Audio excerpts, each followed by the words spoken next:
र उनले बयानमा जे कुरा भनेका छन् त्यो एकदम अक्षरशः सत्य हो। माधव नेपाल र बाबुराम बालुवाट टारबाट उम्किन सक्छ र उम्किन त सम्भव छैन नि। सुशीला कार्की र कल्याणराज श्रेष्ठ सर्वोच्च अदालत धुमाल्ने र यो विदेशीहरूको कन्ट्रोलमा लग्ने पात्र नै यिनै हुन् र कल्याणराज श्रेष्ठकै पालामा सर्वोच्च अदालतभित्र एनजिओको चाहिँ पैसालाई प्रवेश गर्ने अनुमति दिएको छ। अहिलेको चाहिँ सर्वोच्च अदालत अपराधलाई चाहिँ लालमोहर लगाउने खतरनाक चाहिँ मञ्चको रूपमा परिणत भइसकेको छ। तिनलाई ग्याङमा परिणत गरिदिने र सिस्टम भङ्ग गर्ने जो एउटा रणनीति छ नि, त्यो रणनीति जस्तो दलहरूमा लागू भयो। कर्मचारी तन्त्रमा जस्तो कर्मचारी तन्त्रमा यिनका झोले सङ्गठनहरू जो बने नि, दलहरू सिद्धे, कर्मचारी तन्त्र सिद्धियो, जनपद प्रहरी तपाईँको सिद्धियो। अब राज्यका सबै अङ्ग चाहिँ त्यो विदेशीहरूले छिन्न भिन्न पार्दै आएका छन्। यिनको निशाना एउटा सर्वोच्च अदालत, दोस्रो चाहिँ सेना। अब यो दुईटालाई कसरी सिद्ध्याउने भन्ने मिसनमा छन्। धर्मको नाममा सङ्गठन जुन दिनदेखि बन्न सुरु गरे, यस्ता सङ्गठनलाई जुन दिनदेखि धर्मसँग जोडियो, यो घोर अधर्म त्यही दिनदेखि सुरु भयो। अहिलेको दो धार्मिक सङ्गठन यो विशुद्ध व्यापार हो, नाफा नोक्सानको निम्ति यिनीहरू परिचालित छन्। धर्म के हुन्छ भन्छ भने एउटा त अनादि हुनुहुन्छ, अनन्त हुन्छ हैन, यसको उत्पत्ति र अन्त्य भन्ने कुरा हुँदैन। जबसम्म निर्जीव जगतको अस्तित्व छ त्यो बेलासम्म धर्म छ र रहन्छ।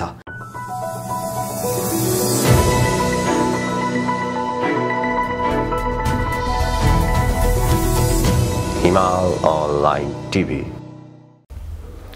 निलम्बित प्रधान न्यायाधीश चोलेन्द्र शमशेर जबराको बयानले यति बेला राज्यका तीनवटा अङ्गहरू व्यवस्थापिका, कार्यपालिका र न्यायपालिकामा हलचल पैदा गरेको छ। आम नेपाली नागरिकमा यी तीनवटा अङ्गहरूमा पछिल्लो समय विश्वासको खडेरी पनि पर्दै गएको देखिन्छ। चोलेन्द्र शमशेर जबरा प्रकरण के हो, एउटा यो विषयमा कुराकानी गर्दैछौँ र आम नेपाली नागरिकमा उहाँहरूको थुप्रै प्रकारका जिज्ञासाहरू धर्मको विषयमा, संस्कृतिको विषयमा, सभ्यताको विषयमा, जसरी हामी धर्ममा एक अर्काप्रति विभाजित भएका छौँ, विशेष गरी धर्मको नाममा जो धार्मिक र जातीय विभेद छ भनेर भनिन्छ, हामीभित्र थुप्रै प्रकारका प्रश्नहरू छन् जो हामी नेपाली छौँ, जातीय विभेदहरू पैदा भएको छ।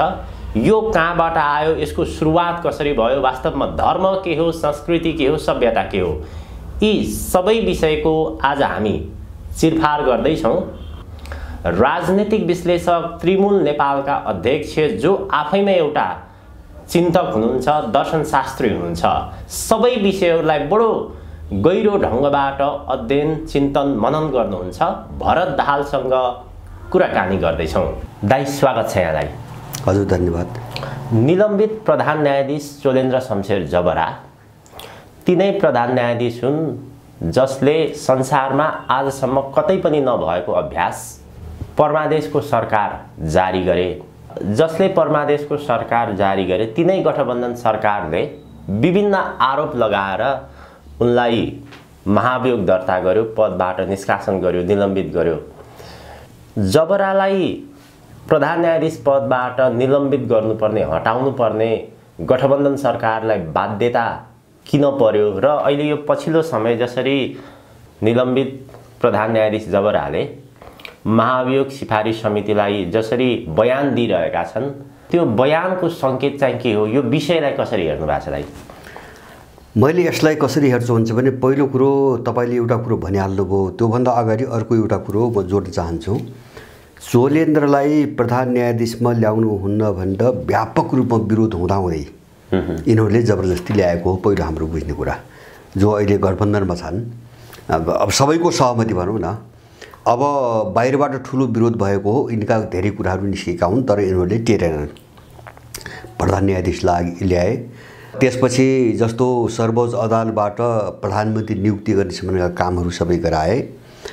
तर यिनको मात्रै, यहाँको मात्रै यिनको राजनीति तपाईँको हेर्ने हो भने के देख्यो भन्छ भने, जब उनले त्यो बयानमा पनि भनेका छन्, जब दलका शीर्ष व्यक्तिहरू नै हैन फस्ने, भ्रष्टाचारमा फस्ने अवस्था आयो र अरू केही राजनीतिक समस्याहरू आए, किन त्यो बेलासम्म ध्रुवीकरण भइसकेको थियो। जस्तो अलिकति जस्तो दलहरूभित्र चाहिँ तपाईँको को कसको नजिक कसले कसलाई प्रभाव पार्छ यिनी सबै कसले कसलाई चाहिँ परिचालन गर्ने सबै खेलहरू चाहिँ तपाईँको दाउपेचहरू चलि नै रहन्छन्। चोलेन्द्र शमशेर अलिकति चाहिँ एमालेसँग निकट भएको जस्तो देखा परिसकेपछि जस्तो केही मुद्दाहरू आए, जस्तो तपाईँको बालुवाटार चाहिँ छानबिनको घटना भयो जहाँ चाहिँ बाबुराम र चाहिँ माधव नेपाल पनि मुछिएका छन्। अब त्यसपछि माधव नेपालको पार्टीले मान्यता पाएको थिएन हैन, त्यो मुद्दा थियो। त्यो दबाब दिएर एक दुई पटक तिनले सार्न लगाए, तर फेरि चाहिँ त्यो पेशी चढेपछि अब त्यसको चाहिँ टुङ्गो लाग्ने अवस्था आइसकेपछि त्यही दिन नै महाभियोग लगाछन्। किन त्यो केस हेर्नबाट रोक्ने मात्रै उनको उद्देश्य हो हैन। जस्तो बालुवाटार घोटालाको जुन दिन मुद्दा चाहिँ तपाईँको चढ्यो त्यही दिन चाहिँ महाभियोग लगाइयो। माधव नेपालको पार्टीको कुरा पनि जोडिएको थियो र यसमा अरू पनि तानिन्थे र उनले बयानमा जे कुरा तपाईँको भनेका छन् त्यो एकदम अक्षरशः सत्य हो। यद्यपि चोलेन्द्र शमशेर यो चाहिँ लडाइँमा यिनको लडाइँमा चोलेन्द्र शमशेर चाहिँ शुद्ध मान्छे होइनन् हैन, तर मूल प्रश्न के हो भन्छ भने जसले चोलेन्द्रको विरोध गर्यो महाभियोगको माग गर्दै, जस्तो कतिपय न्यायाधीश आए, वकिलहरू आए, बार एसोसिएसन लाग्यो, यिनी भ्रष्टाचारीहरू सबै आफ्नो स्वार्थको निम्ति लडेका छन्। जस्तो मैले त उही बेला पनि भनेको थिएँ हैन, कसैका स्वास्नी चाहिँ तपाईँको न्यायाधीश बनाइदिने, छोराछोरी न्यायाधीश बनाइदिने, आफ्नो चाहिँ तपाईँको बढुवा गर्ने, अथवा चाहिँ तपाईँको त्यहाँभित्र चाहिँ नियुक्तिहरू हुन्छ नि, नियुक्तिहरू फैसलाहरू त्यो सबैमा चाहिँ तपाईँको हिस्सेदारी, कोटा हैन, साझेदारी, यिनी मुद्दाहरू उही बेला पनि आएका हुन्, उही बेला पनि आएका हुन्। र यसमा पछि चाहिँ भयो के भन्छ भने जस्तो चाहिँ यो द्वन्द्वमा चोलेन्द्रको विरोध हेर्दाखेरि पछि जो विकास हुँदै गयो, हेर्दाखेरि चाहिँ ठ्याक्कै पश्चिममा एनजिओहरूसँग चाहिँ टच भएका सबै मान्छेहरू यिनको विरुद्धमा खनिए। पछिल्लो तस्बिर त्यस्तो भयो हैन। जस्तो कल्याणराज श्रेष्ठ चाहिँ उग्र रूपमा नेतृत्व गरे सडकमा। कल्याणराज श्रेष्ठ जो पूर्व न्यायाधीश हुन् उनी को व्यक्ति हुन्, सुशीला कार्की र कल्याणराज श्रेष्ठ। यिनी दुई सर्वोच्च अदालत धुमाल्ने र यो विदेशीहरूको कन्ट्रोलमा लग्ने पात्र नै यिनै हुन्। र कल्याणराज श्रेष्ठकै पालामा सर्वोच्च अदालतभित्र एनजिओको चाहिँ पैसालाई प्रवेश गर्ने अनुमति दिएको छ। त्यसपछि मैले बारम्बार भनेको छु, त्यसपछि न्याय प्रणाली चाहिँ तपाईँको पुरै पश्चिमा एनजिओहरूको कन्ट्रोलमा छ, नियतमा छ, उनले किनिसकेका छन् हैन। पैसाले लगानी गर्ने ठाउँ पाइसकेपछि उनले किनिसकेका छन्। यिनी व्यक्तिहरू चोलेन्द्रको विरुद्धमा एकदमै केन्द्रित भए पछिल्लो कालमा। र अब त्यसले के देखायो भन्छ भने अब पश्चिमाहरू जस्तो हाम्रो जो भूराजनीतिक तरलता छ नि, जस्तो एमसीसी छ, अब एसपीपीको कुरा आइरहेछ, नागरिकता चाहिँ तपाईँको ऐन छ, भोलि यस्ता अरू चिज आउलान्। त यस्ता मुद्दाहरूलाई सर्लक्कै सर्वोच्च, किनभने सर्वोच्च भने त अन्तिम डन्डा चलाउने ठाउँ हो हैन, त्यो त तपाईँको संसदभन्दा बलियो र भरपर्दो ठाउँ हो। त्यसकारणले सर्वोच्च अदालतलाई पुरै आफ्नो ग्याङ, एउटा सेट हैन, पुरै आफ्नो सेट चाहिँ सर्वोच्च अदालतमा लगेर अब यो नेपालको भू राजनीतिलाई चाहिँ त्यही दिशामा हाँक्ने एउटा योजना अन्तर्गत चाहिँ तपाईँको त्यो चाहिँ बदल्यो पछिल्लो चरणमा। त्यसरी बदल्यो र यिनी पश्चिम परस्थहरू, त्यसपछि एनजिओसँग चाहिँ जोडिएकाहरू, त्यहाँबाट पैसा खानेहरूदेखि लिएर एनजिओलाई चाहिँ न्याय प्रणालीमा चाहिँ प्रवेश गराउनेहरू जम्मै तपाईँको त्यहाँ जोडे र दुई प्रकारको स्वार्थ जोडियो। जस्तो एउटा दलहरूको आफ्नो स्वार्थ जोडियो, जस्तो मुद्दा मामिलादेखि लिएर उनका चाहिँ कसले के मान्यता पाउने नपाउने कुराहरू जोडिए र त्यसमा चाहिँ तपाईँको बाहिरी शक्तिहरूको इन्ट्रेस्ट जोडियो। बस यो दुईटा कारणले चोलेन्द्रमाथि महाभियोग लागेको हो। र चोलेन्द्रले जे भनेका छन् अहिले बयान दिने क्रममा अब यिनीहरूले त्यसलाई चाहिँ प्रतिशोध भनेर पन्छाउन खोजिरहेका छन् हैन। प्रतिशोध होइन, त्यो अक्षरशः सत्य हो, त्यो अक्षरशः सत्य हो।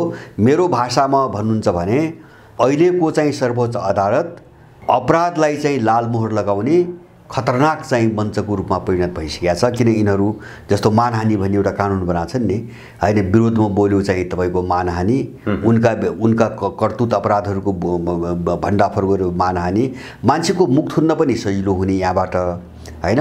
र अन्तिम फैसला हुने भएको हुनाले त्यसलाई काट्ने अर्को चाहिँ बाटो पनि नहुने।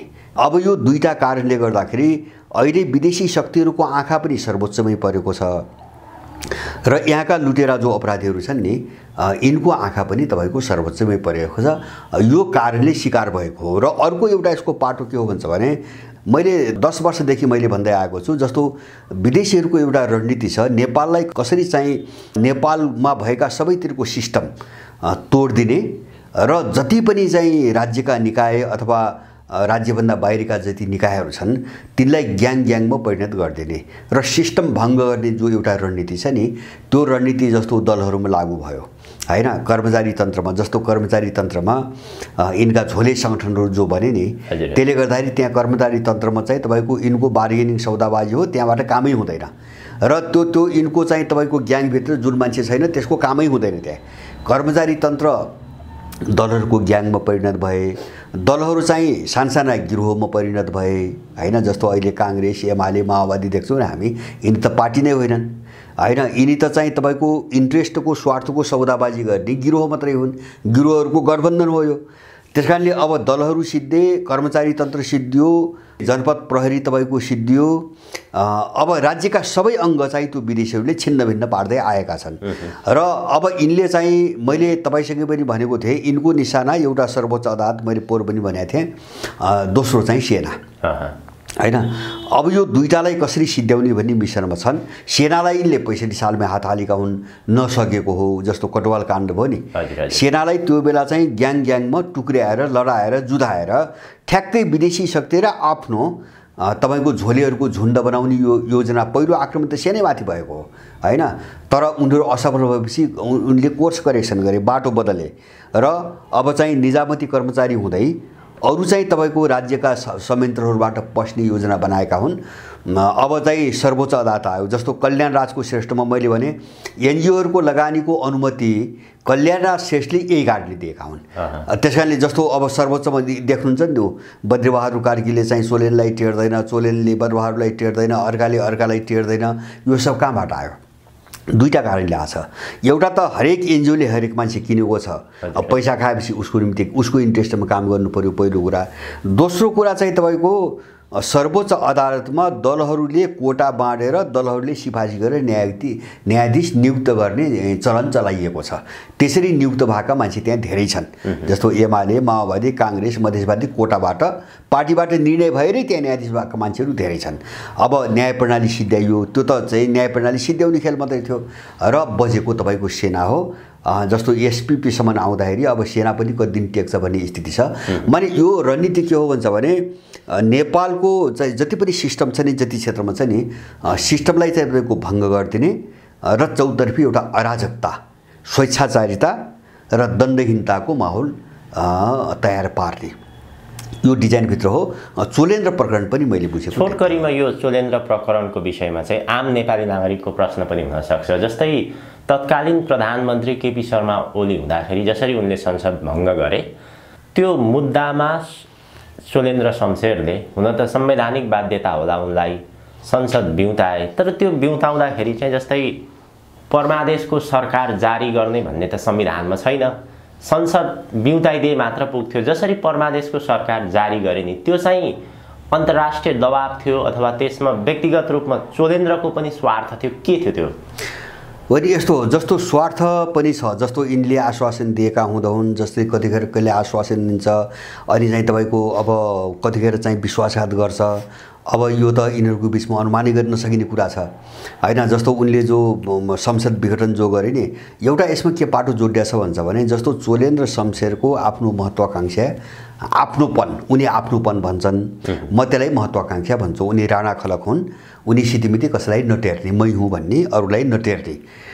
उनको त्यो स्वभावले पनि यहाँ धेरै चिज टक्राएको छ। जस्तो सबैको उनी दबाब मान्दैनन्, सबैले भनेअनुसार तपाईँको गर्दैनन्। सायद यस्ता चिजले पनि दलहरूसँग पछि समस्या ल्याउँदै गयो।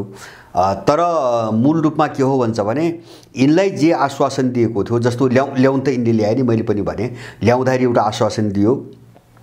जस्तो ओलीको चाहिँ तपाईँको अध्यादेशका विरुद्ध उनले संसद पुनर्स्थापनाको चाहिँ बिउताउन चाहिँ निर्णय गरे हैन। अब तर जसको निम्ति उनले काम गरे, अब अथवा यिनले जे आश्वासन दिएर त्यो काम गराए, तिनीहरूले पछि चाहिँ तपाईँको धोका दिए। र अब यिनको यो खेल उतार चढावमा मैले अलिकति कहाँ काम गरेको देख्छु हुन्छ भने मैले पनि चोलेन्द्रको व्यक्तिगत महत्त्वाकांक्षा अथवा चाहिँ जो आफ्नोपन छ नि त्यो आफ्नोपन भोलि कुनै पनि बेला हामीलाई खतरा हुनसक्छ भन्ने अनुभूति सबैले गरेका छन् हैन। अब चोलेन्द्रले भनेको नमान्न सक्छ, त्यसकारणले उसलाई किनारा लगाउनु नै राम्रो हुन्छ, किन यिनको अपराध त यिनको घाँटीमाथि सधैँभरि टङ्गिएको तरबार हो हैन। जस्तो भोलि राम्रो मान्छे आयो भने माधव नेपाल र बाबुराम बालुवाटारबाट उम्किन सक्छ र उम्किन त सम्भव छैन नि। अब यस्ता चिजहरू टार्नुको निम्ति पनि चोलेन्द्रलाई किनारा लगाउने र अर्को झोली ल्याउने हैन। जे भन्छन् उनीहरू त्यो मानि झोली ल्याउने यिनको योजना अन्तर्गतै भएको हो। एउटा आन्तरिक पाटो चोलेन्द्रको जो अटेरीपन अथवा चाहिँ आफ्नोपन छ त्यसबाट बस्ने कोसिस मैले देख्छु एउटा।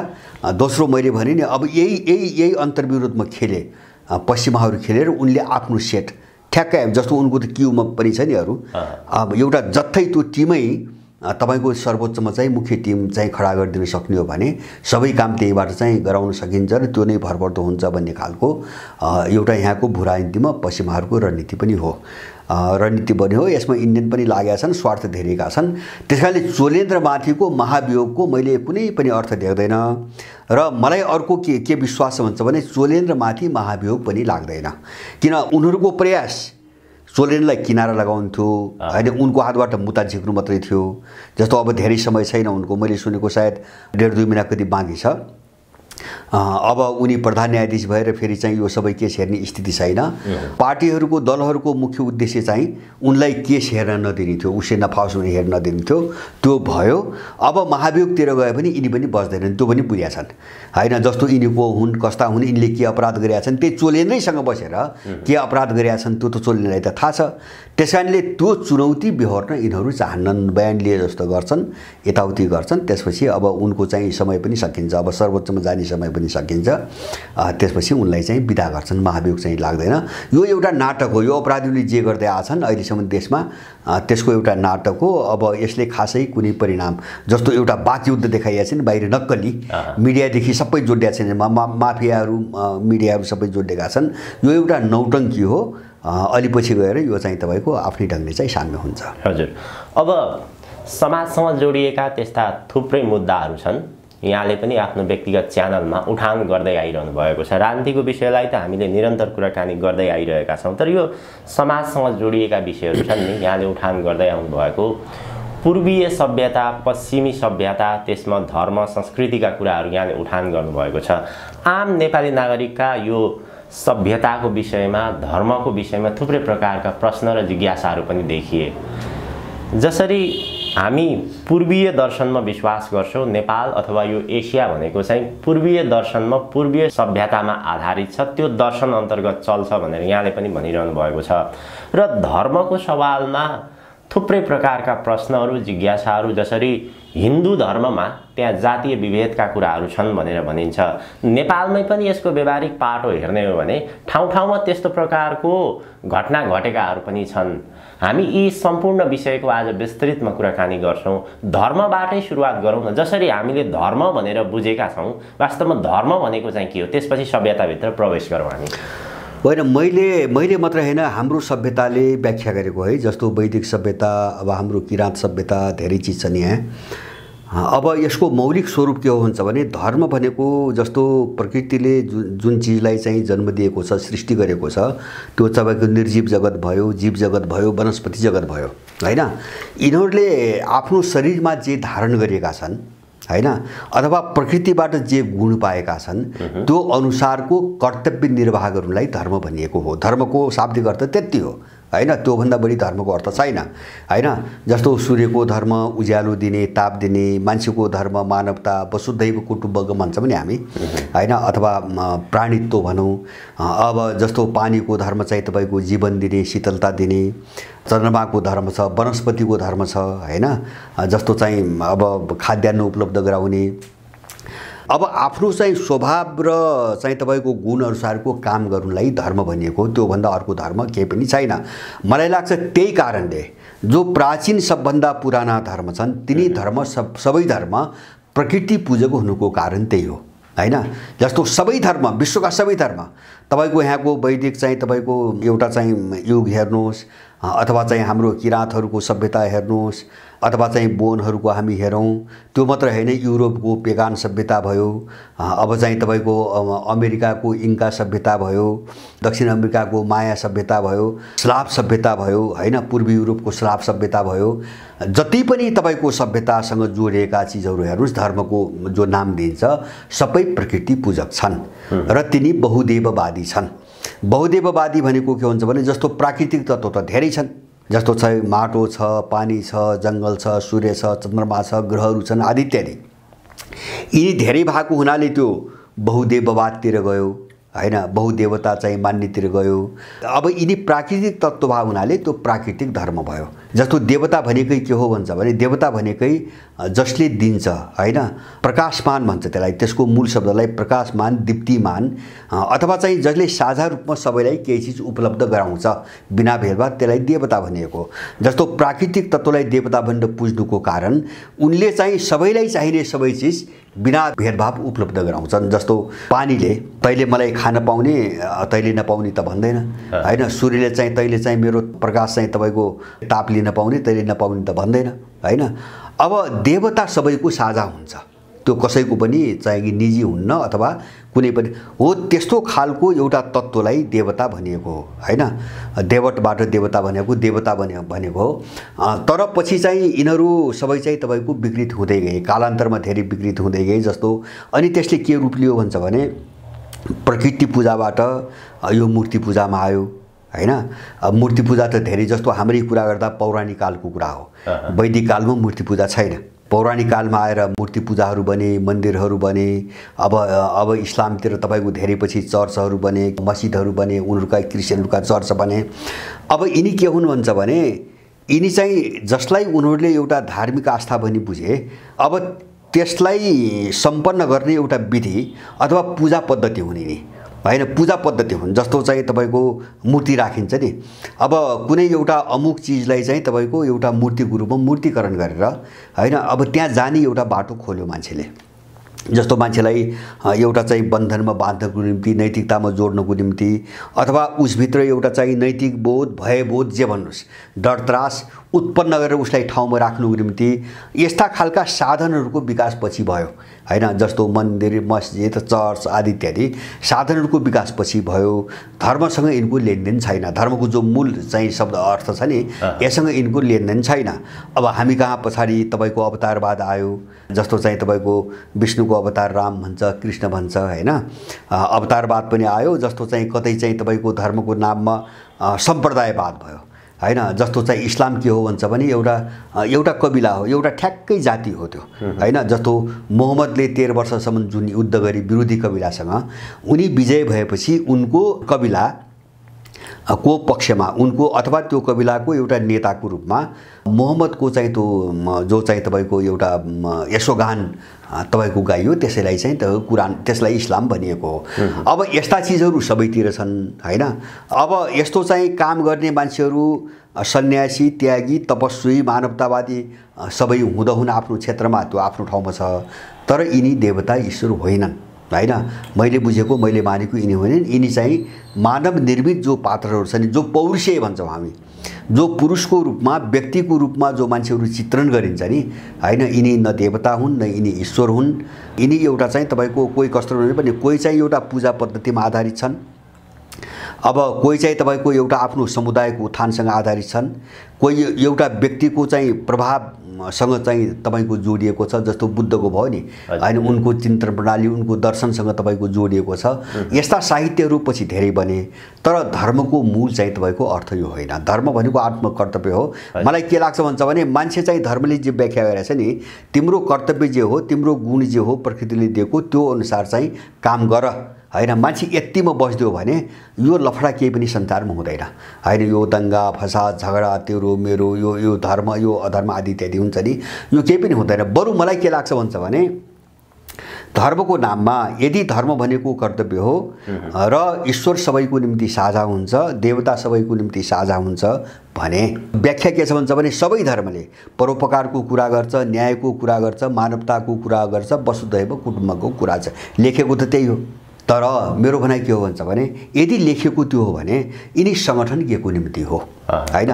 जस्तो हिन्दू सङ्गठन, इस्लाम सङ्गठन, इसाई सङ्गठन, बौद्ध सङ्गठन, म सङ्गठनको कुरा मात्रै गर्छु। सङ्गठन भनेको के हो भन्छ भने तपाईले अर्को कुनै आफ्नो विरोधी ठानिएको कुनै शक्तिलाई सिद्ध्याउनु छ, त्यसलाई निषेध गर्नु छ, त्यसलाई समाप्त पार्नु छ भने एउटा ताकत जोड्नको निम्ति सङ्गठन बनाइन्छ। सङ्गठनको अर्थ चाहिँ ताकत हो, शक्ति हो हैन, जुटान हो। त्यो के को निम्ति? अर्कालाई निषेध गर्नुको निम्ति। जस्तो तपाईले कसैलाई निषेध गर्नु छैन भने तपाईलाई सङ्गठन किन चाहियो? जस्तो तपाईको कोही विरोधी नै छैन अथवा कसैलाई विरोधी तपाईको ठान्नुहुन्न भने तपाईलाई सङ्गठन किन चाहियो? माने सङ्गठन, धर्मको नाममा सङ्गठन जुन दिनदेखि बन्न सुरु गरे अथवा यस्ता सङ्गठनलाई जुन दिनदेखि धर्मसँग जोडियो, यो घोर अधर्म त्यही दिनदेखि सुरु भयो। अधर्म भनेकै त्यहीबाट सुरु भयो। किन? धर्म व्यक्तिगत मान्छेको चाहिँ कर्तव्यको पाटो हो हैन, यो सङ्गठित हुँदैन। तपाईको कर्तव्य तपाईको ड्युटीको कुरा हो, त्यसको कुनै सङ्गठन हुँदैन हैन। त्यो कर्तव्य हो, त्यो भावना हो, त्यो मान्छेको कर्मको कुरा हो।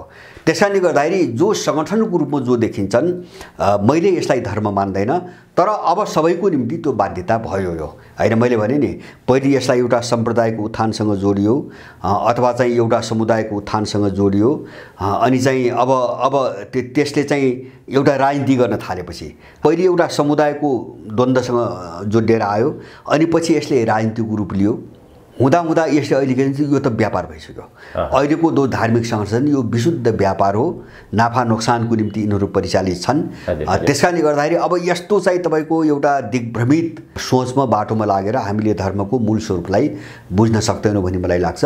मैले धर्म भनेको त्योभन्दा बढी चाहिँ मैले बुझ्दैन। हजुर, धर्मको विषयमा आम नेपाली नागरिकको चासो जसरी हामीले बुझ्ने गर्दछौँ, विश्वभरि इस्लाम धर्म, इसाई धर्म, हिन्दू धर्म भनेर भनिन्छ, यो चाहिँ धर्म हो अथवा यो सम्प्रदाय हो, यसलाई चाहिँ कसरी लिने? हामीले म मेरो धर्ममा प्रतिबद्ध छु, त्यो धर्मप्रतिको एउटा चाहिने आस्था अथवा उसको गर्व पनि देखिन्छ त्यो भित्र, यो विषयलाई चाहिँ कसरी बुझाउने हामीले? होइन, यस्तो छ, हामीमा समस्या कहाँबाट आयो भन्छ भने मैले भने नि धर्मको कुरा मैले गरेँ। हाम्रो सभ्यताले धर्मलाई यसरी व्याख्या गरेको छ। अब उनको रिलिजन हेरौँ, जो हामी धर्म भन्छौँ नि। अब रिलिजन के हो भन्छ भने जस्तो ल्याटिन भाषाबाट तपाईँको आएको छ यो शब्द। अब यसको अर्थ कुनै कल्चरसँग, कुनै भाषासँग अथवा कुनै रङ रोगन, हामी यहाँ जाति भन्छौँ नि, जातिता भन्छौँ नि, त्यस्तो चिजसँग जोडिएको निश्चित समुदाय हुन्छ नि। अब त्यसलाई उनीहरूले रिलिजन भनेका हुन् हैन, त्यसलाई रिलिजन भनेका हुन्। जस्तो राष्ट्र भनेको पनि उनको त्यही हो, त्यही आशयमा प्रयोग गरेका छन्। रिलिजन पनि त्यही आधारमा प्रयोग, एउटा सम्प्रदाय हो। उनको व्याख्यामा चाहिँ रिलिजन भनेको एउटा सम्प्रदायसँग जोडिएको मत हो। अब हामी कहाँ के हुन्छ भने धर्म भनेको त्यो होइन। त्यसैले गर्दाखेरि अब यो धर्म र रिलिजनको चाहिँ अर्थै फरक छ, एकदम विपरीत छ। जस्तो सभ्यता पनि त्यस्तै हो, यसको अर्थ पनि उल्टो छ। हामी जो सभ्यता भन्छौँ त्यसको चाहिँ ठिक अर्थ चाहिँ तपाईँको सिभिलाइजेसन होइन हैन, तर हामी त्यही भनिरहेका छौँ। यस्तो चिजले आयो, जस्तो मैले भने नि पन्थहरूको त उदय पछि भयो। जस्तो धर्म के भन्छ भने अनादि अनन्त भन्छ। यसको उत्पत्ति कहिले भयो त्यो पनि चाहिँ अनिश्चित छ, भन्न सकिन्न। किन भन्छ भने जैलबाट, मान्छे मात्रै भन्दैन मैले, पशुहरूको किट फट्याङ्ग्राहरूको पनि धर्म छ। उसले पनि त जीवन चक्र चलाछ नि, धर्म त उसको पनि छ, उसको प्राकृतिक धर्म छ। अब हामी अलिकति जान्ने बुझ्ने भयौँ, समाज बनायौँ, कल्चर बनायौँ, हामी आफूलाई श्रेष्ठ सम्झौँ, तर कल्चर उनीहरूको पनि छ, धर्म उनीहरूको पनि छ। त्यसकारणले गर्दाखेरि धर्म सबैतिर व्याप्त छ। पछि के भयो भन्छ भने जस्तो एउटा धर्म के हुन्छ भन्छ भने एउटा त अनादि हुन्छ, अनन्त हुन्छ हैन, यसको उत्पत्ति र अन्त्य भन्ने कुरा हुँदैन। जबसम्म प्राणी जगत छ, प्राणी हैन, जबसम्म निर्जीव जगतको अस्तित्व छ त्यो बेलासम्म धर्म छ र रहन्छ। त्यो बेलादेखि चाहिँ सुरु भएको हो र त्यो रहेसम्म रहन्छ हैन, धर्मको मूल अर्थ। अब यो पन्थ के भयो भन्छ भने जस्तो धर्म अर्को विशेषता के भन्छ, धर्म पौरुषेय हुँदैन अथवा कुनै एउटा पुरुषको व्यक्तिको रचना होइन धर्म हैन, धर्म अपौरुषेय हुन्छ। धर्म अपौरुषेय हुन्छ भने हैन, तपाईँको अनि बाइबल, कुरान, त्रिपिटक अथवा रामायण यिनी कसरी धर्म भए? यिनी त व्यक्तिले लेख्या हो, यिनी त पौरुषेय चाहिँ तपाईँको रचनाहरू हुन्। जब हामी भन्दैछौँ धर्मको व्याख्या गर्दा धर्म अपौरुषेय हुन्छ भने हामी भनिरहेछौँ, अनि चाहिँ पौरुषेय साहित्यहरूलाई हामी धर्म भन्ने चाहिँ पनि भनिरहेछौँ भने हामी चाहिँ अज्ञानतामा फँसेका छौँ होइन। के धर्म हो, के चाहिँ तपाईँको साहित्य हो, के सम्प्रदाय हो भन्ने हामी अज्ञान। जस्तो मैले अघि नै पनि भने नि, जस्तो क्रिस्चियनिटी भन्ने भने त्यसले एउटा चाहिँ तपाईँको कुनै चाहिँ विचारको एउटा सम्प्रदायको मात्रै प्रतिनिधित्व गर्छ। त्यो सम्प्रदाय मैले भने नि पौरुषेय कुनै पुरुषको चाहिँ तपाईँको लेखनमा आधारित कुनै पुरुषको उत्पत्तिको रूपमा रहेको जो चाहिँ तपाईँको ग्रन्थ हुन्छ त्यो पन्थ हो होइन। त्यसलाई चाहिँ धर्म भनिँदैन, त्यसलाई धार्मिक होला। यिनी धर्मसँग सम्बन्धित अथवा उसको केही भावनासँग जोडेका त यिनी हुन्छन्। जस्तो संस्कृति पनि धार्मिक संस्कृति नै हो धर्म, तर संस्कृति भनेको धर्म त होइन होइन। जस्तो यिनी ग्रन्थहरू पनि चाहिँ धार्मिक ग्रन्थ अथवा धार्मिक मतसँग सम्बन्धित ग्रन्थहरू होलान्, तर यिनै त धर्म त होइनन्। यिनले खडा गरे पात्रहरू त ईश्वर त होइनन्। अब यो समस्या छ हामीलाई। त्यसैले गर्दाखेरि यो पन्थहरूको जो उदय भयो नि, जो व्यक्तिले लेखेको रचनाको आधारमा विकास भएको हुन्छ त्यसलाई चाहिँ पन्थ भनिन्छ होइन। त्यो एउटा सम्प्रदायलाई मात्रै समेट्छ, त्यसले आम मानवतालाई समेट्दैन, आम मान्छेहरूलाई त्यसले समेट्दैन है। जस्तो क्रिस्चियनिटीले सबैलाई समेट्दैन, हिन्दूले सबैलाई समेट्दैन, इस्लामले सबैलाई समेट्दैन। त्यसैले यिनी पन्थ हुन्। त्यो पनि उनले लेखेका कुनै ग्रन्थमा आधारित पन्थहरू हुन्। त्यसैले गर्दाखेरि हामीले चाहिँ पन्थलाई व्याख्या यसरी आयो, यो त चाहिँ तपाईँको अब हामीले नबुझ्नुको कारणले अथवा यही चिजलाई स्थापित गर्नेहरूको स्वार्थको कारणले यस्तो हुँदै आयो। तर यो चाहिँ मौलिक रूपमा यथार्थ जे हो हामीले त्यही नै बुझ्नुपर्छ।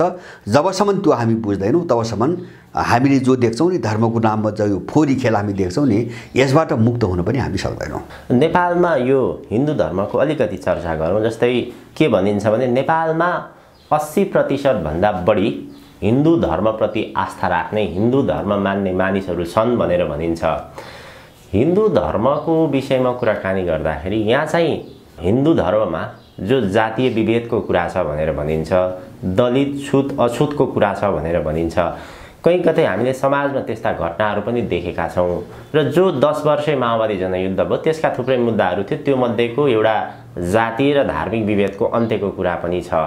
यो हिन्दू धर्मभित्रको जो हाम्रो बुझाइ अथवा त्यो भित्रको विभेद जो छ त्यो चाहिँ कहाँबाट आयो, यो चाहिँ के हो खास?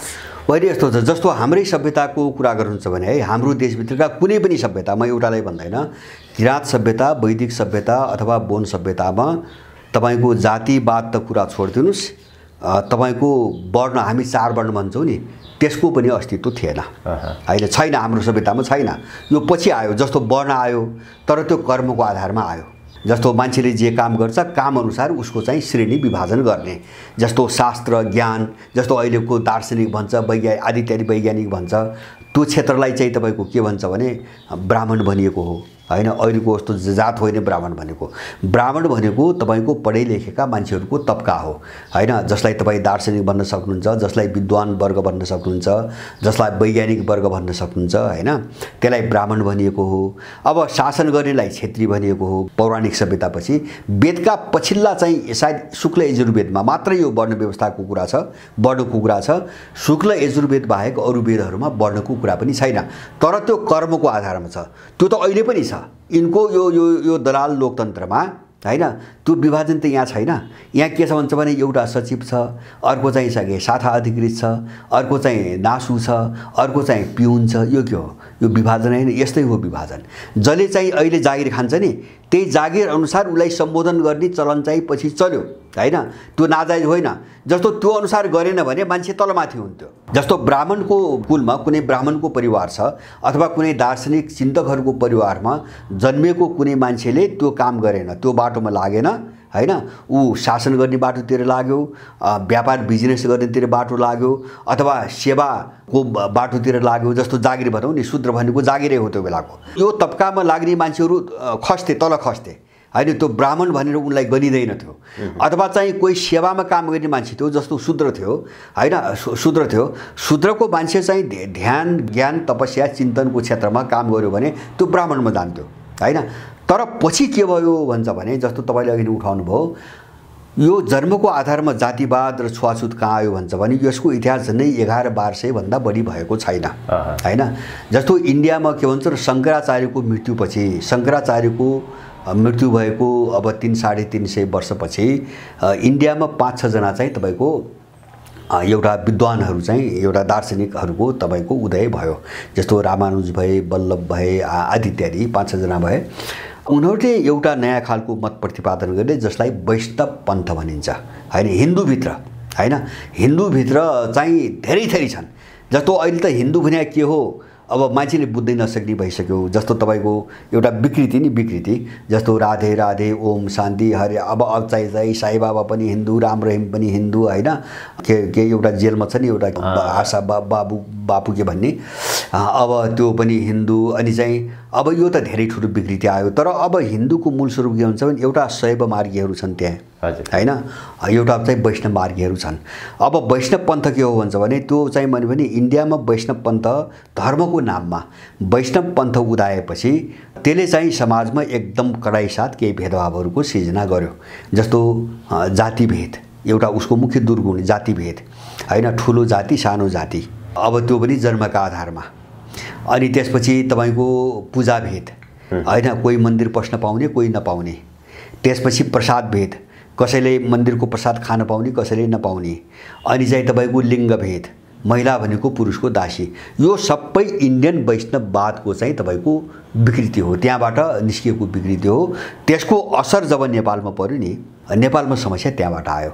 अब यो समस्या कहाँबाट आयो भन्छ भने अलिअलि जस्तो मल्ल राजाहरू कस्तो थियो भन्छ भने उनीहरूमा मिश्रण थियो। जस्तो काठमाडौँमा आए, पुरै चाहिँ नेवारी कल्चर आत्मसात गरे, उनीहरूमा जैन संस्कृतिको पनि प्रभाव थियो, बुद्धिज्मको पनि प्रभाव थियो र त्यो वैष्णव पन्थको पनि प्रभाव उनीहरू लिएर आए। किन लिच्छिविकालसम्म नेपाल चाहिँ टोटल लिच्छिवीहरू चाहिँ बुद्धिस्ट र चाहिँ जैन मार्गीहरू हुन् हैन। अब त्यो बेलासम्म यहाँ चाहिँ हिन्दूको चाहिँ केही पनि छैन नेपालमा हैन, प्रभाव केही पनि छैन। अब मल्लकालपछि अलिकति आयो। अनि त्यसमा थप के जोडियो भन्छ भने त्यही बेला लगभग चाहिँ तपाईको मल्लकालकै उदयको बेला पश्चिम नेपालका केही चाहिँ रजौटाहरूले अब त्यो बेलाको राज्यहरूको लुटपाट खोसाखोसबाट जोगिनुको निम्ति कमजोर राजाहरूले इन्डियाका राजाहरू विशेष गरेर यो पटना र अयोध्याका राजाहरूसँग गएर आफ्नो वंशावली उनको वंशसँग जोड्न लगाउने र उनको आडमा यहाँ राज्य जोगाउने खेल सुरु गरे। नत्र पश्चिम नेपालका त्यो बेलासम्म तपाईँ इतिहास हेर्नुहोस्, अहिले पनि पढ्न सकिन्छ, पश्चिम नेपालका जति रजौटा थियो सबैको राज्य धर्म बौद्ध धर्म थियो हैन। त्यो बेलासम्म तपाईको 1000 वर्ष अगाडि पश्चिम नेपालका जति पनि राज्यहरू थिए साना साना, अब यिनी सबैको राज्य धर्म बौद्ध राज्य धर्म थियो घोषित रूपमै। अनि त्यो मैले वंशावली भने नि, त्यो घटनापछि उनीहरूले इन्डियाका केही राजाहरूसँग आफ्नो वंशावली जोड्न सफल भएपछि उनको निर्देशनमा यिनले हिन्दू भित्र्याए र बौद्ध मार्गलाई चाहिँ तपाईको राज्यको आधिकारिक धर्मबाट हटाएर उनले हिन्दू भन्न थाले। यसरी आएको नेपालमा।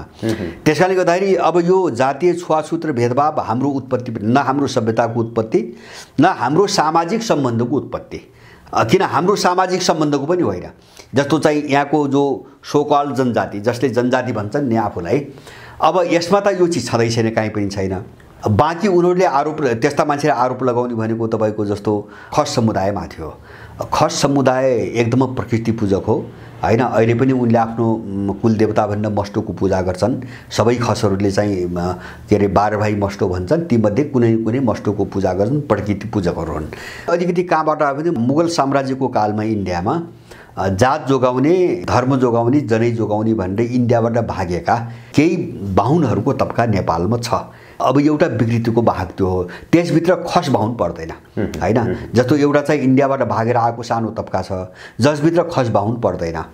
अब यो विकृतिले हामी कहाँ आयो, नत्र भने हाम्रो सभ्यता हाम्रो समाजमा, सभ्यता मात्र होइन समाजमा पनि भन्छु मैले, हाम्रो सामाजिक सम्बन्धभित्र जातीय छुवाछुत भन्ने कुरा केही पनि छैन। यो इन्डियन हिन्दू, मैले भन्छु इन्डियन हिन्दू, जसलाई हामी वैष्णव मार्गी भनेर भन्छौँ, उनीहरूले चाहिँ विकास गरेको जो विकृति हो त्यसको प्रभाव हो नेपालमा। हामी सबैले यो कुरा बुझ्नादिन यो समस्या हाम्रो बिचमा रहन्न। हामीलाई कसरी चाहिँ दिमाग भुर्दे भन्छ भने दिमाग भुर्दे मात्र होइन, नेपालमा केही पनि थिएन।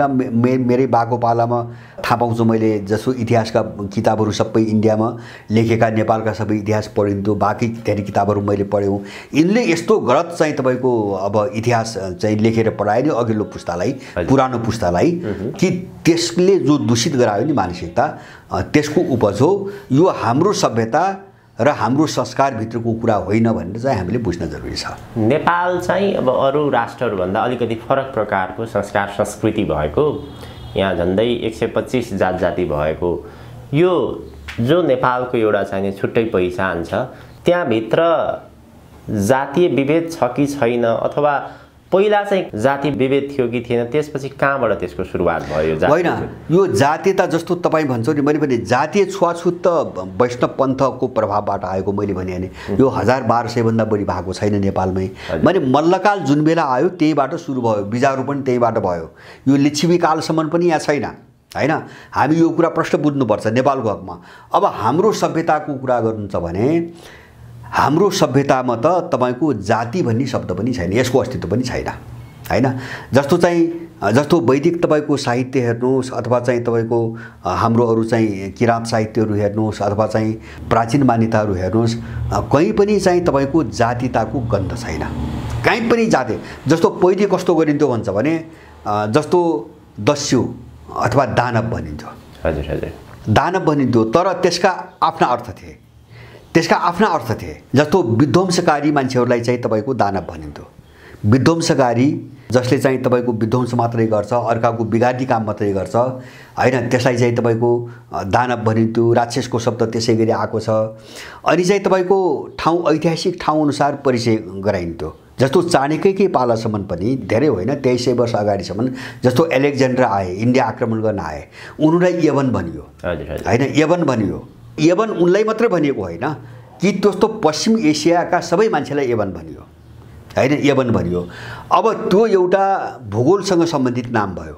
हामी कहाँ चाहिँ तपाईको यस्तो अहिले हामी जो जाति भन्ने बुझ्छौँ नि, यो चाहिँ तपाईको अवधारणा हामी कहाँ छैन। हजुर हजुर, हामी कहाँ छैन। हामी कहाँ मान्छे छ, मान्छेको बिचमा एउटा सामाजिक सम्बन्ध छ र उसको आफ्नो जीवन पद्धति छ। यसको समस्या चाहिँ कहाँबाट पनि आएको देख्यो भने म छोटकरीमा मात्र उठाउँछु। जसरी नेपालमा वर्गीकरण गरिएको छ ब्राह्मण, क्षेत्री, वैश्य, शूद्र भनेर, यो चारवटा समुदायले आफूले जुन जुन स्थानमा राख्छन्, र जस्तै जो अहिले ब्राह्मण समुदाय भनेर भनिएको छ नेपालमा, त्यो ब्राह्मण समुदायले हामी सबैभन्दा उच्च, त्यसभन्दा मुनि क्षेत्री, त्यसभन्दा मुनि वैश्य, त्यसपछि शूद्र भनेर यसरी हेर्ने दृष्टिकोण जो मानसिकता नेपालीहरूमा अहिले भरिएको देखिन्छ, यहाँबाट यो समस्या आएको देखिन्छ।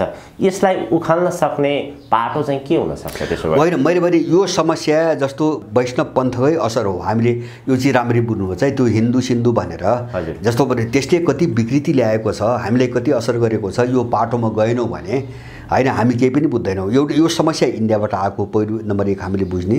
दोस्रो चाहिँ हामीले बुझ्ने के हो भन्छ भने हाम्रो चाहिँ उत्पत्ति के हो, हामी त त्यहाँ जानु पर्यो नि त। जस्तो अध्ययन गर्नु पर्यो, जस्तो आफ्नो सभ्यता हेर्नु पर्यो, संस्कृति हेर्नु पर्यो हैन। अब धेरै पढ्न सकिन्न, हिजोको भाषा बुझ्न सकिन्न भने त्यसका अनुवाद भएका छन्, त्यसका सार संक्षिप्त कुराहरू निस्किएका छन्। त हाम्रो सभ्यता र हाम्रो परम्परामा यो चिजको अस्तित्व कहीँ पनि छैन। हामी कहाँ त्यस्तो केही पनि थिएन। अब यो चाहिँ धेरै पछि उत्पत्ति भएको, जस्तो विकृति बढ्दै गयो। त्यसकारणले जब हाम्रो चाहिँ सभ्यतै यस्तो होइन हैन, हाम्रो संस्कारै यस्तो होइन भने हामी यसका पछि किन लागिरहेको छ? किन अहिले त के भयो भन्छ भने पछि त यो राज्यसँग जोड्यो भन्नुस् न। जस्तो जातिको कन्सेप्ट कहाँबाट आयो भन्छ भने तपाईको मैले भने नि वैदिक सभ्यता भने के हो भन्छ भने जस्तो वैदिक साम्यवाद भन्छौँ नि अहिले हामीले भन्दाखेरि, वैदिक साम्यवाद भन्छौँ। त्यो किन भनेको भन्छ भने वैदिक साहित्यको व्याख्या अनुसार है, जस्तो व्याख्या अनुसार के भन्छ भने त्यहाँ राजा पनि थिएन, त्यहाँ चाहिँ तपाईको राज्य पनि थिएन, त्यहाँ कानुन पनि थिएन, त्यहाँ दण्डित हुने मान्छे पनि थिएन, त्यहाँ दण्ड दिने अधिकारी पनि थिएन। त्यसलाई वैदिक साम्यवाद भनिएको हो। हामी त्यो सभ्यताबाट आयौँ हैन, त्यस्तो समाज पनि थियो हाम्रो।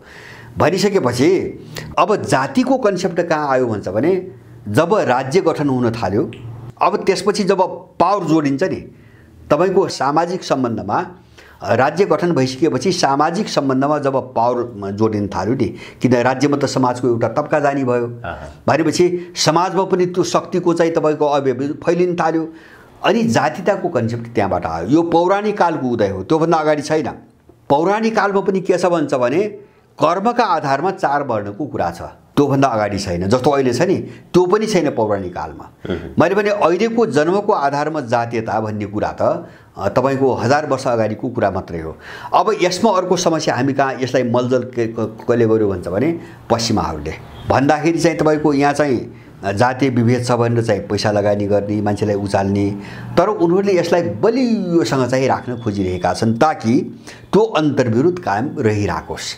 यसलाई बलियोसँग बसाल्न उनी खोजिरहेका छन्। म दुईटा उदाहरण दिन्छु तपाईलाई। एउटा चाहिँ जस्तो यहाँ एक थरी मान्छेलाई उचाल्छन् नि चाहिँ दलित होइनौ भन्ने भनेर, दलित होइनौ। अब दलित भन्ने जो मान्यता छ यसलाई उखेल्ने चाहिँ धेरै तरिका छन्।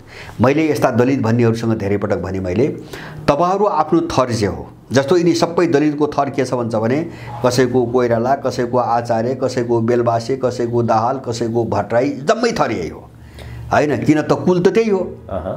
तर अब पछाडि मैले भने नि पछि समाज व्यवस्था चाहिँ धुलिन थालेपछि अनि चाहिँ तपाईको अर्को कुरो लेख्न थाले। मैले भने सबै आफ्नो थरमा आफ्नो पुर्ख्यौली चाहिँ तपाईको हाँगोसँग जोडियो भने त यो त 2-3 प्रकार आफै जान्छ, कसैले चिन्दै सक्दैन। त्यो नगर्ने। अब यहाँ के गर्छ पश्चिमाले दलित भन्ने शब्दका विरुद्धमा यत्रो मान्छे लगानी गरेका छ, दलितमा यत्रो लगानी गरेका छ भड्काउन, तर त्यो दलित शब्द राखेर यहाँ आयोग बनाइरहेछन्। किन त्यो लडाउने र खाने तरिका हो त्यो हैन। दलित भने हामीलाई भनेर वितण्डा मचाउने अनि चाहिँ त्यो शब्द चाहिँ नछोड्ने, किन त्यो एउटा आम्दानीको स्रोत हो, पश्चिमाहरूको पैसाको स्रोत हो, पैसा खानु पर्यो। र दोस्रो चाहिँ के हुन्छ भने त्यसको नाममा चाहिँ समाज लडाएर चाहिँ फाइदा उठाइराख्नु पर्यो हैन। यस्ता अपराधिक मानसिकता मान्छेहरू छन् यहाँ। त्यसकारणले जातीयता त मैले भने नि जातीयता जो हामीले अहिले बुझ्छौँ नि यो चाहिँ अर्को रूपमा त यो पश्चिमा कन्सेप्ट हो। जस्तो नस्लवाद भन्छौँ नि, रङ्गवाद, नस्लवाद हैन, जस्तो उनीहरूले बडो पण्डित भएर चाहिँ तपाईको आर्य अनार्य हैन, द्रविड नेग्रोदेखि लिएर मङ्गोलाइटदेखि लिएर अनि चाहिँ तपाईको चाहिँ अब विभिन्न जातिहरूको वर्गीकरण जो गर्यो नि संसारभरि, जस्तो भाषाको वर्गीकरण, जातिको वर्गीकरण, यो सबै पश्चिमा उत्पत्ति हो हैन। यहाँ होइन, मैले भने नि यहाँ त 4 वर्णको कुरा थियो, त्योभन्दा बढी थिएन। अब यो चाहिँ वैष्णव पन्थको उदयपछि चाहिँ अब त्यो छुवाछुततिर भेदभावतिर गयो। यो विशेष गरेर सैद्धान्तिक रूपमा यो सारा वर्गीकरण चिरामा एउटालाई 2टा चिरा, 2टालाई 4वटा, 4वटालाई 8वटा, 12वटा गरेर यो सब विभाजन ल्याउने, सबैलाई लडाउने र शासन गर्ने यो रणनीति पश्चिमाहरूको हो। हामी यो सबै चिजको शिकार भइरहेका छौँ। त्यसैले गर्दाखेरि हामी कहाँ मैले भने नि जब चाहिँ वैदिक सभ्यता, किराँत सभ्यता भनेको आदिम साम्यवाद हो, अब राज्यै थिएन, त्यहाँ कानुनै थिएन, दण्डाधिकारी थिएन, दण्ड पाउने मान्छे नै थिएन भने अब हामी प्रकृति पूजक थियौँ र बौद्धवादी प्राकृतिक तत्त्व पुज्यौँ भने त्यहाँ कसरी चाहिँ जातीयता हुन्छ हो। हामीले यो चीज बुझिदिनु पर्यो क्या। त्यहाँ जातीयता पनि थिएन, अहिले जो धर्म भनेर भनिएको छ त्यो पनि थिएन। त्यो पनि थिएन हैन। धर्म भनेको त माने तपाईँ मान्नुहुन्छ भने जसले तपाईँको संरक्षण गर्छ, सुरक्षा गर्छ, त्यसैलाई देवता मान्नुस्, बस धर्म। मैले पनि प्राकृतिक तत्त्वलाई मान्नुस्, पुज्नु। जस्तो हाम्रै संविधान पनि छ, ओम वनस्पतये नमः भन्छ, त्यो थियो नि त हैन। जस्तो वनस्पतिको पूजा गर्थ्यौँ, जस्तो कुनै पूजाआजा भयो भनेपछि वनस्पतिको भागमा एउटा प्रसाद छुट्याउँथ्यो, पृथ्वीको भागमा छुट्याउँथ्यो, सूर्यको भाग छुट्याउँथ्यो हैन, पानीको भाग छुट्याउँथ्यो हैन, उनको पनि बन्डा लगाएर मात्रै मान्छेले खान्थ्यो हैन। त्यो प्रकृति पूजा, त्यो सम्मान, किन त्यो हाम्रो जीवन हो भन्ने अर्थ हो नि त्यो त। जस्तो वनस्पतिलाई भाग किन छुट्याउने हैन, ऊ हाम्रो जीवनदाता हो। पृथ्वीलाई किन छुट्याउने, ऊ हाम्रो अन्नदाता हो। सूर्यलाई भाग किन छुट्याउने, ऊ हाम्रो जीवनदाता हो। माने यसरी जसले हाम्रो संरक्षण गरेको छ उसलाई पुजिन्थ्यो। देवता भनेको यति हो भने अब यो चीजमा अनि कहाँ हुन्छ तपाईको जाति भाती आदि इत्यादिका कुराहरूको अस्तित्व हुने कुरा त आएन। वैदिक परम्परा धर्म भने चाहिँ जो प्रकृति पूजक हामीले अझै पनि त्यो चलन कायम नै छ। सूर्यलाई पुज्ने, चन्द्रमालाई पुज्ने, पानीलाई पुज्ने, विभिन्न प्रकृतिलाई पुज्ने। यसको विकृति चाहिँ जो व्यक्तिलाई पुज्ने प्रचलन आयो त्यहाँबाट पनि अलिकति यसको चाहिँ दूषितपन सुरु भयो। दूषितपन एकदम प्रकृति पूजा मासु जस्तो अहिले चाहिँ तपाईको एउटा त्यो परम्परा निर्वाहको निम्ति अब अहिले पनि पुजिँदैछ। जस्तो चाहिँ तपाईको धेरै चीज छुटे, जस्तो वनस्पति अहिले कसैले पुज्दैन हैन, धेरैले छोडे, जस्तो सूर्यलाई गर्छ हैन। अब केही अवशेषहरू बाँकी छन्। अब यसमा विकृति मैले भने नि विकृति कहाँबाट आयो, बिस्तारै ओझेलमा कहाँ पर्यो भन्छ भने जब धर्मको नाममा सम्प्रदायको उदय भयो, जस्तो पश्चिमी दुनियाँमा जब क्रिस्चियनिटीको उदय भयो हैन। जस्तो मैले अघि नै भने पेगान सभ्यतामा यो छैन, श्राविक सभ्यतामा छैन, इन्का सभ्यतामा छैन, माया सभ्यतामा छैन हैन। छैन, केही पनि छैन। न चाहिँ तपाईँको जातिको कुरा छ, न सम्प्रदायको कुरा छ, न अवतारवादको कुरा छ, न पौरुषीय चाहिँ ईश्वरको कुरा छ, केही पनि छैन। अब यो पश्चिममा चाहिँ क्रिस्चियनिटीको उदयपछि भयो हैन। अनि त्यसपछि चाहिँ तपाईँको इस्लाम उदायो। अब यिनी त सम्प्रदाय हुन्, पन्थ हुन्। जस्तो उनले एउटा बार खडा गर्थे क्या। मैले सम्प्रदाय किन भनेको भन्छ भने उनले एउटा बार खडा गर्थे। तपाईँ चाहिँ देवताको ईश्वरको चाहिँ आराधना अथवा चाहिँ मान सम्मान त कुनै पनि तरिकाबाट व्यक्तिगत रूपमा जसरी पनि गर्न सक्नुहुन्छ। एउटा उनले प्रतीक बनाए। जस्तो कसैले मन्दिर बनाए, कसैले चाहिँ तपाईँको चर्च बनाए, कसैले चाहिँ मस्जिद बनाए। अनि एउटा चाहिँ तपाईँको मोडेलको पनि बार भयो। अनि त्यो तरिका जो विधि हुन्छ नि त्यसको पनि एउटा बार खडा गरे, बार बन्देज खडा गरे। अनि मान्छे चाहिँ तपाईँको सम्प्रदायमा बाँडियो। अनि त्यसपछि के भन्छ उनले आफ्ना चाहिँ पौरुषीय चाहिँ ईश्वर खडा गरे हैन। कसैले मोहम्मद खडा गरे, कसैले राम खडा गरे, कसैले चाहिँ के अरे येशू खडा गरे, कसैले इब्राहिम अब के खडा गरे, कसैले बुद्ध खडा गरे।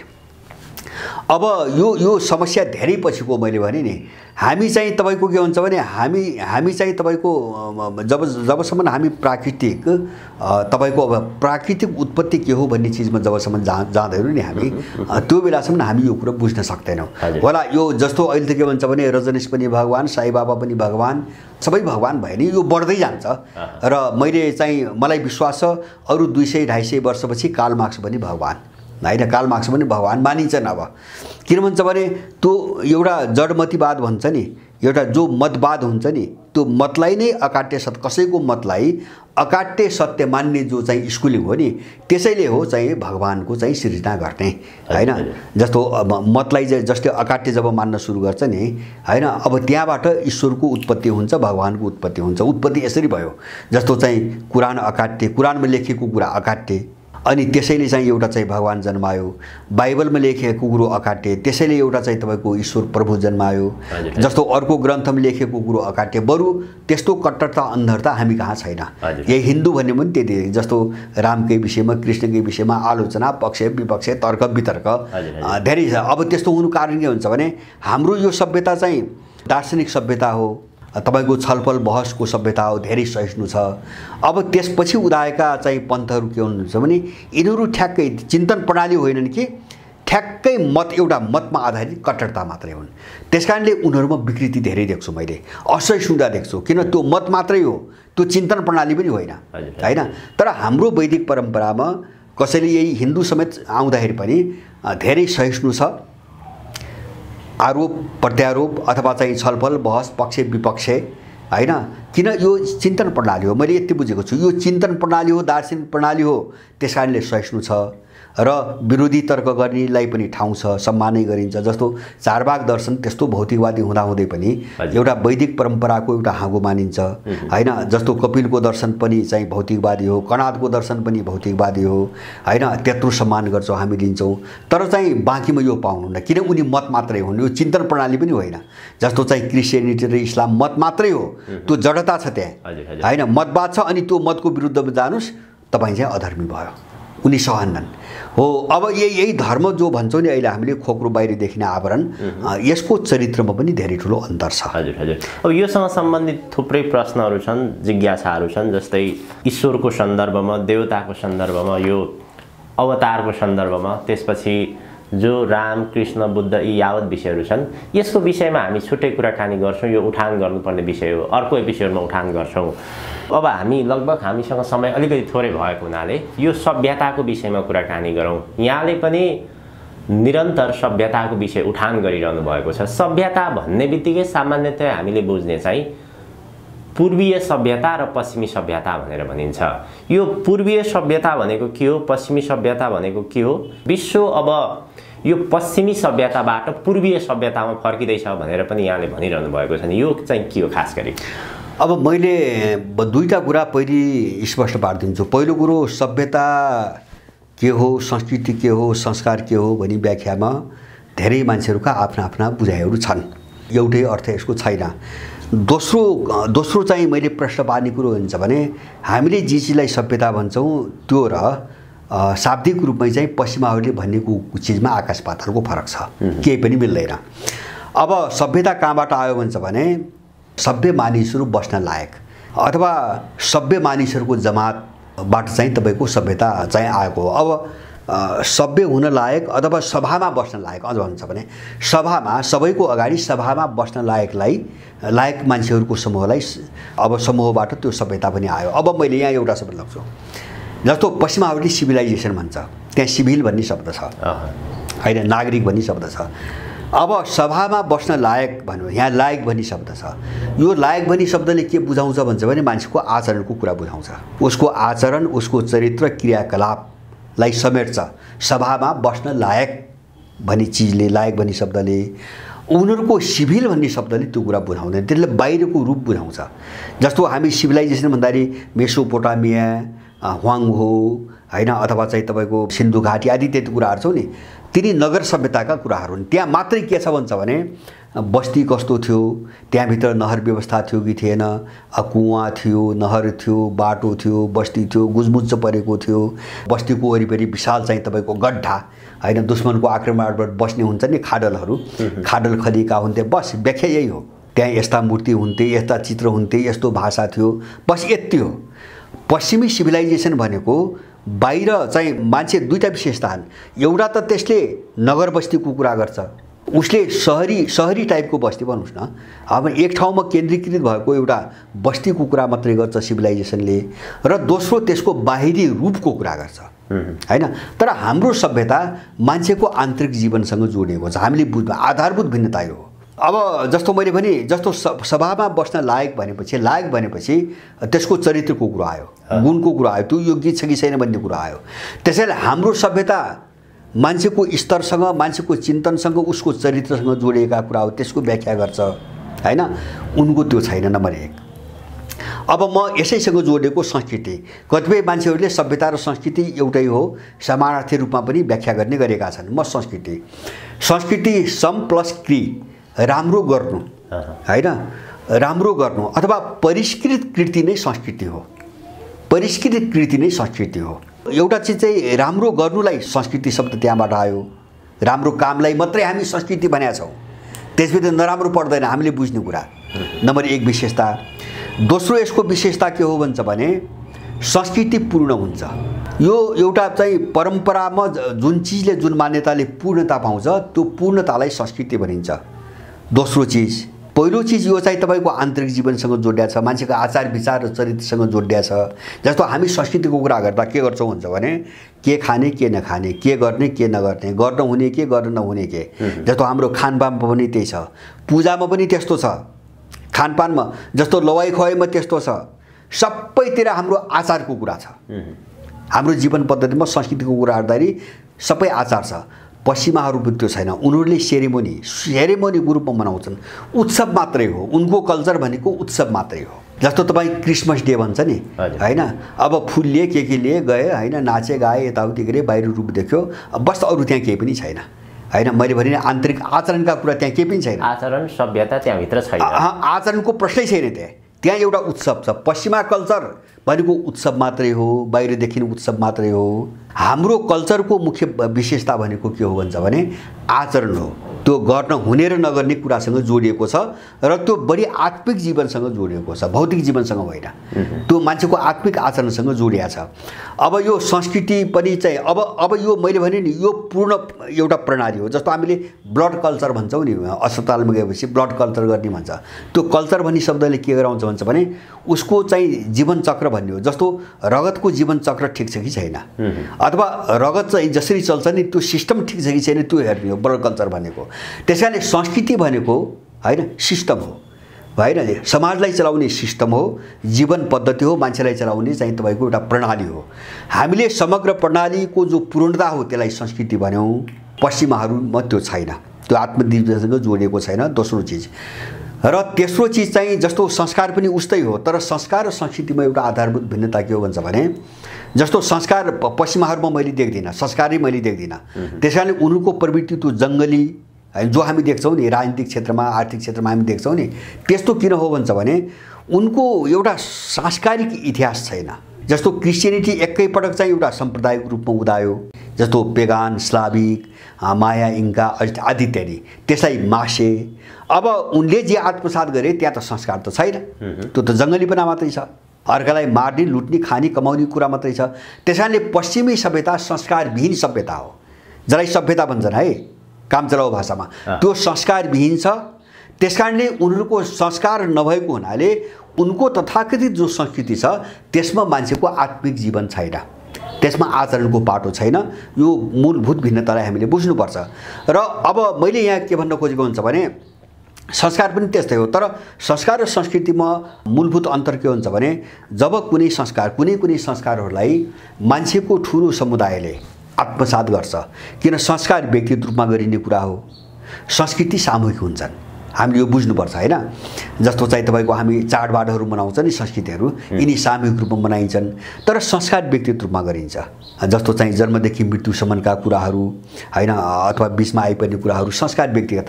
तब जब कुनै संस्कारहरू मान्छेले चाहिँ आवश्यकता त्यसको महत्त्व बोध गर्छ, जान्छ र त्यसलाई मानव समुदायको ठुलो हिस्साले आत्मसात गर्छ र त्यो ठुलो समुदायले आत्मसात गरेको संस्कार जब सार्वजनिक रूपमा उत्सवको रूपमा मनाउन थालिन्छ त्यसलाई संस्कृति भनिन्छ।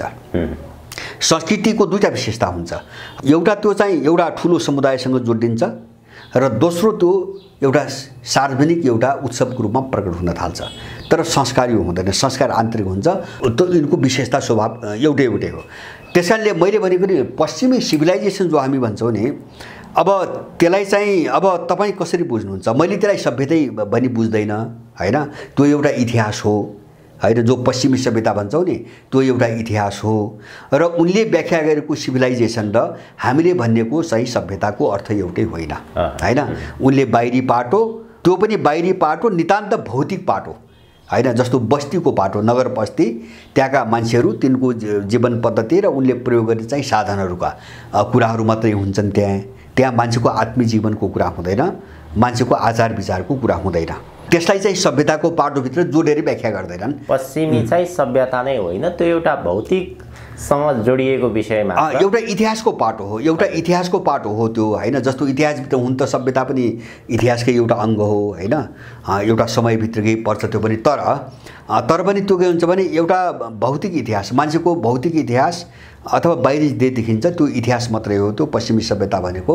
हामीले भन्ने गरेको सभ्यता पश्चिमी सभ्यता होइन। यो मूलभूत अन्तरलाई चाहिँ नबुझेर जो हामी कहाँ समस्या आइरहेछ नि, यो चिजले हामी कहाँ समस्या ल्याएको हो, हामीले यो चिज राम्रोसँग बुझ्नुपर्छ। हस्, धेरै धेरै धन्यवाद दाइ। उठान गर्नुपर्ने विषयहरू थुप्रै छन्। सभ्यता, संस्कृति, धर्मको विषयमा ज्ञानको अभावको कारणले गर्दा हुनसक्छ सायद नेपाली समाज पछिल्लो समय विभाजित हुँदै गएको छ। यो प्रसङ्गलाई हामी निरन्तर उठान गर्छौँ। आजको लागि धेरै धेरै धन्यवाद। हस्, धन्यवाद यहाँलाई।